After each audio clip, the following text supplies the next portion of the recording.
Hello guys, അപ്പോൾ പാർട്ടിയുടെ വീട്ടിലേക്ക് സ്വാഗതം. അങ്ങനെ ഞാനിപ്പോൾ ബസ് കയറി റെയിൽവേ സ്റ്റേഷനിലേക്ക് ട്രെയിൻ സ്റ്റാർട്ട് ചെയ്യുന്ന തൊട്ട് മുമ്പ് പോയ പിന്നെ ഭാഗ്യത്തിന് സീറ്റ് കിട്ടി. അങ്ങനെ ബാംഗ്ലൂർ എത്തി ഫസ്റ്റ് കണ്ടത് ബ്ലോക്കായിരുന്നു. അങ്ങനെ മജസ്റ്റിക് ബസ് സ്റ്റാൻഡൊക്കെ ചുറ്റിക്കറങ്ങി. ഞാൻ കുറച്ച് ഷൈ ആയതുകൊണ്ട് ഒരു മടി ഉണ്ടായിരുന്നു, എന്നാലും വീഡിയോ ഒക്കെ എടുത്ത് നടന്നു. ഇങ്ങനെ ഇനി അടുത്ത പണി എന്താണെന്ന് വെച്ചാൽ റൂം കണ്ടുപിടിക്കണം. അതിന് മുമ്പ് ഫുഡും കഴിക്കണം.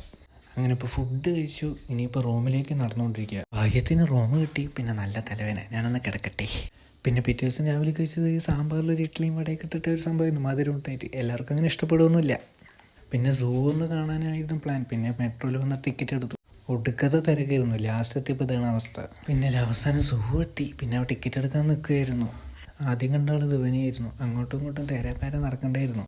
പിന്നെ കിങ് ഓഫ് ദ ജംഗിൾ എന്നറിയപ്പെടുന്ന ദിവനായിരുന്നു. ആള് ഫുഡ് നന്നായി കഴിച്ചിട്ടിരിക്കുക. അതാ ഈ ഒരു ഇത്. ഇവർ മാത്രമല്ല, എല്ലാ അനിമൽസും ഉണ്ടായിരുന്നു. പിന്നെ എല്ലാ അനിമൽസിനും കാണിച്ച് ഈ വ്ളോഗ് തീരില്ല. ഇപ്പോൾ അത് ബാഗ് എടുത്തിട്ട് റെയിൽവേ സ്റ്റേഷനിൽ പോകാമെന്ന്. അങ്ങനെ റെയിൽവേ സ്റ്റേഷനെത്തി ട്രെയിൻ വന്നു. Bye bye from Bangalore. ഇപ്പം സമയം 2:45. ഭാഗ്യത്തിന് ട്രെയിനിൽ തിരക്കില്ല. അങ്ങനെ രാവിലെ 7:15 എണീച്ചു പാലക്കാട് എത്താറായി. ഇറങ്ങാൻ നിൽക്കുക. അപ്പോൾ സുഹൃത്തുക്കളെ, ഇതാണ് എൻ്റെ ബാംഗ്ലൂർ വിശേഷം. ഇനി അടുത്ത വ്ളോഗുമായിട്ട് നിങ്ങളുടെ മുമ്പിൽ വരുന്നവരെ സ്റ്റേ ട്യൂൺഡ്. Bye bye.